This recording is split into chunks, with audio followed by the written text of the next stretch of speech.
बिस्मिल्लाहिर्रहमानिर्रहीम। Integration of autonomic function.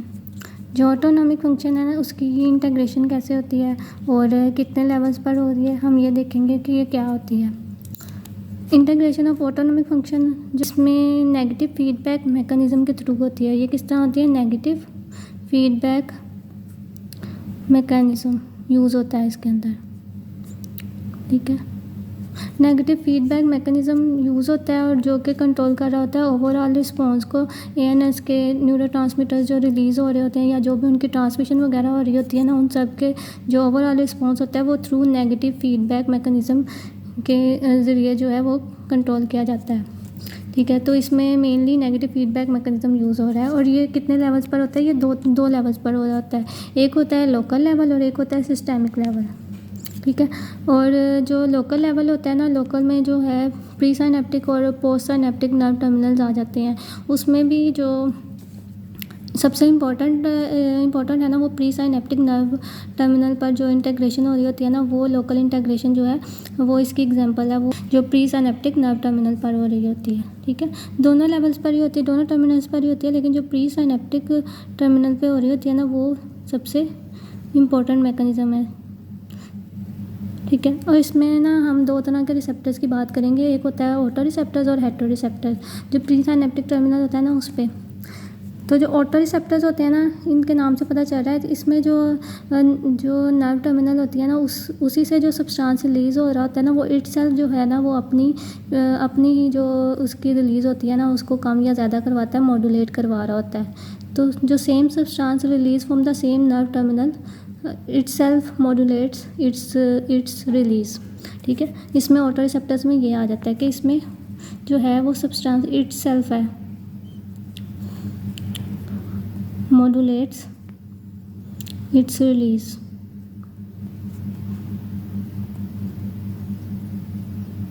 जबकि hetero receptors में, मतलब हेटेरो का मतलब होता है डिफरेंट, इसमें जो कोई डिफरेंट सब्सटेंस होगा फ्रॉम डिफरेंट नर्व टर्मिनल से जो रिलीज़ हो रहा होगा, वो जो है वो नर्व जो है वो दूसरे सब्सटेंस की या न्यूरोट्रांसमीटर की रिलीज़ को मॉड्यूलेट करवाएगा। इसमें डिफरेंट सब्सटेंस होगा और इसमें वही सब्सटेंस होगा जो वहाँ से रिलीज़ हो रहा है, वो खुद की ट्रांसमिशन को, इसमें जो है मतलब कि डिफरेंट सब्सटेंस होगा। इसमें डिफरेंट सब्सटेंस था जो कि दूसरे न्यूरोट्रांसमीटर की रिलीज़ को जो है वो मॉड्यूलेट करवा रहा था। जबकि ऑटो रिसेप्टर्स में क्या था कि सेम सब्सटेंस जो है वो ही अपनी रिलीज़ को क्या करवाता है, अपने न्यूरोट्रांसमीटर की रिलीज़ को मॉड्यूलेट करवाता है।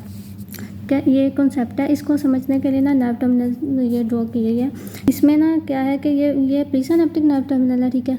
यहाँ पर हमारे पास होती है पोस्ट साइनेप्टिक नर्व टर्मिनल, ठीक है। और यहाँ पर हमारे पास रिसेप्टर्स हैं। ये ना सपोज कर लें कि ये ना एड्रीनर्जिक नर्व टर्मिनल है। एड्रीनर्जिक नर्व टर्मिनल पर हमें पता है कि क्या होता है, नॉरएपिनेफ्रिन, डोपामिन से नॉरएपिनेफ्रिन बनती है, ठीक है। नॉरएपिनेफ्रिन का फिर वेसिकल जो है वो नीचे आ जाता है और फिर उसकी एक्सोसाइटोसिस होती है और नॉरएपिनेफ्रिन यहाँ पर रिलीज़ हो जाता है। तो अब क्या है कि यहाँ पर ना अल्फ़ा 2 रिसेप्टर्स हैं। अल्फ़ा और बीटा हमें पता है कि एड्रीनर्जिक रिसेप्टर्स होते हैं, ठीक है। अल्फ़ा 2 एड्रीनर्जिक रिसेप्टर है जो प्री साइनेप्टिकली प्रेजेंट होता है। तो अल्फ़ा 2 ने क्या करना है, अल्फ़ा 2 मतलब कि अल्फ़ा 2 क्या हो गया, ऑटो रिसेप्टर हो गया, ठीक है। अब ये क्या कर रहा है, ये नेगेटिव फीडबैक मैकेनिज़्म के थ्रू जो है नॉरएपिनेफ्रिन की रिलीज़ को क्या करवा रहा है, कम करवा रहा है, ठीक है। ये आ गई ऑटो रिसेप्टर्स की एग्जांपल। और यहाँ पे दो जो है ना, मस्कुरेनिक और 81 जो रिसेप्टर है, ये दोनों जो है ये हेटेरो रिसेप्टर्स के एग्जांपल्स आ गए, ठीक है। क्योंकि ये एड्रीनर्जिक नर्व टर्मिनल है और ये मस्कुरेनिक रिसेप्टर है और ये एक पेप्टाइड रिसेप्टर है। तो इन्होंने क्या करवाना है, मस्कुरेनिक जो है ना, ये जो है इसकी रिलीज़ को, ट्रांसमिशन को इनहिबिट करवाता है न्यूरोट्रांसमीटर की रिलीज़ को। और जो 81 है ना, जब इसके साथ आके एंजियोटेंसिन आके लगेगा तो इसने क्या करवाना है कि इसने ना नॉरएपिनेफ्रिन की रिलीज़ को ज़्यादा करवाना है। ये पॉजिटिव फीडबैक दे रहा है। तो इसको हम जो कहते हैं, इसको हम कहेंगे होमोलोगस इनहिबिशन। जो अल्फ़ा 2 पे आके जब न्यूरोट्रांसमीटर आके बाइंड करेगा, नॉरएपिनेफ्रिन खुद ही आकर बाइंड करेगा, यहाँ से नॉरएपिनेफ्रिन रिलीज़ होगा ना, ये खुद ही आके बाइंड करेगा अल्फ़ा 2 पे और खुद ही अपने रिलीज़ को क्या करवा रहा है, इनहिबिट करवा रहा है। ये होमोलोगस इनहिबिशन हो गई।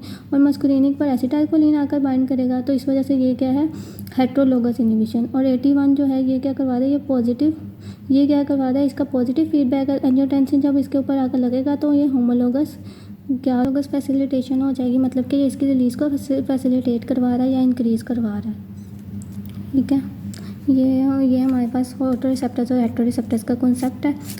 और जो सिस्टेमिक होती है, अब सिस्टेमिक जो है ना, ये सिस्टेमिक सिस्टम के जो रिस्पॉन्सेज होते हैं ना, उनको कंट्रोल कर रही होती है, जैसे कि ब्लड प्रेशर हो गया और गैस्ट्रिक मोटिलिटी वगैरह हो गया। तो ये सारा जो होता है ना, ये सारी एग्जांपल्स आ जाती हैं इसके अंदर। तो इसमें ना 2 तरह के लूप्स के थ्रू सिस्टेमिक लेवल पे ना कंट्रोल हो रहा होता है। ये ऑटोनोमिक फीडबैक लूप होता है और एक होती है hormonal feedback loop. Autonomic feedback loop की ना समझने के लिए एग्जांपल बैरोरेसेप्टर रिफ्लेक्स है, एक इम्पॉर्टेंट रिफ्लेक्स है जो ब्लड प्रेशर को कंट्रोल करता है, ठीक है, वो इसकी एग्जांपल में आ जाता है।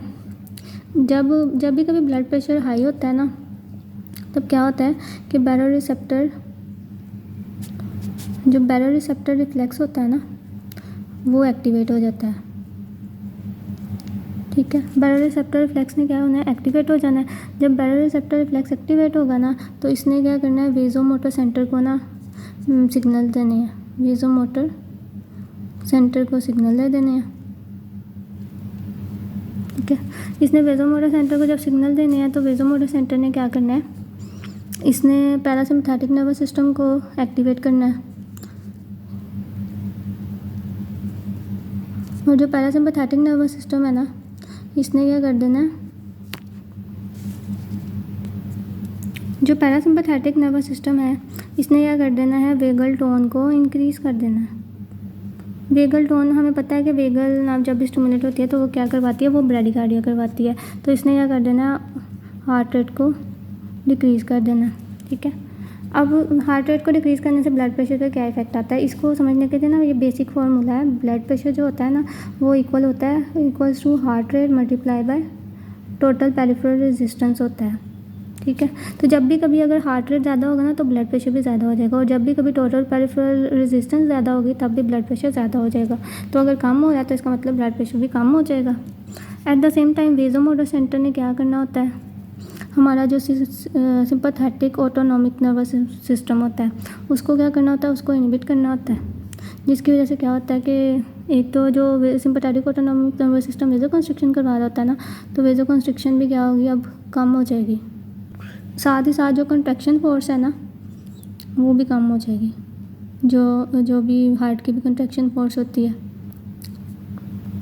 कंट्रैक्शन फोर्स भी कम हो जाएगी, जिसे आइनोट्रोपिक इफेक्ट भी कहते हैं ना, उसे हार्ट का, तो वो भी कम हो जाएगा, ठीक है।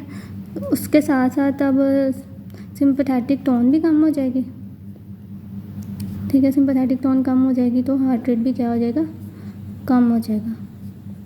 तो ओवरऑल इन दोनों का इफेक्ट क्या निकलेगा, ओवरऑल इन दोनों का इफेक्ट निकलेगा, ब्लड प्रेशर जो है इनका कम हो जाएगा, डिक्रीज ब्लड प्रेशर, ये इन दोनों का इफेक्ट है।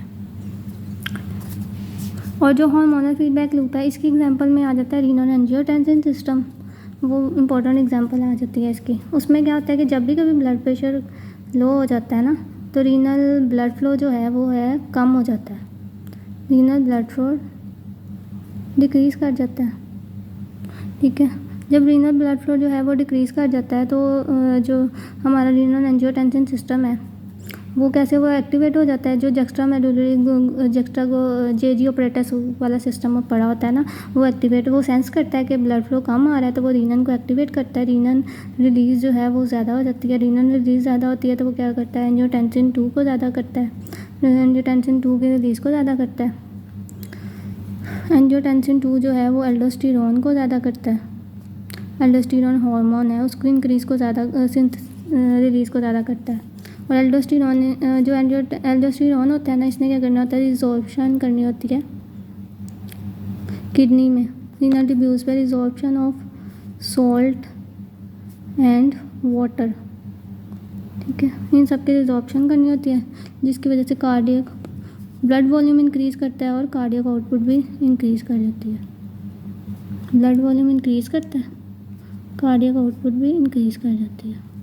और जो एंजियोटेंसिन 2 है, इसने खुद क्या करना होता है, इसे खुद भी जो होता है ना, इसका वेसल्स पे इफेक्ट होता है। इसने करना होता है टोटल पेरिफेरल रेजिस्टेंस को ना ज़्यादा करना होता है, क्या करना होता है, इंक्रीज़ करनी होती है इसने टोटल पेरिफेरल रेजिस्टेंस, जिसकी वजह से क्या होती है कि ब्लड प्रेशर जो है वो क्या हो जाता है, ज़्यादा हो जाता है, ब्लड प्रेशर इंक्रीज़ कर जाता है। ब्लड प्रेशर जब इंक्रीज़ करता है तो हमारे पास कार्डियक आउटपुट भी ज़्यादा हो जाता है, कार्डियक आउटपुट भी ज़्यादा हो जाता है। तो ओवरऑल ये इफ़ेक्ट होता है। इस तरह जो है ऑटोनॉमिक फंक्शन जो है वो कंट्रोल हो रहे होते हैं, उनका ओवरऑल रिस्पॉन्स जो है वो मॉड्यूलेट हो रहा है या फिर रेगुलेट हो रहा है।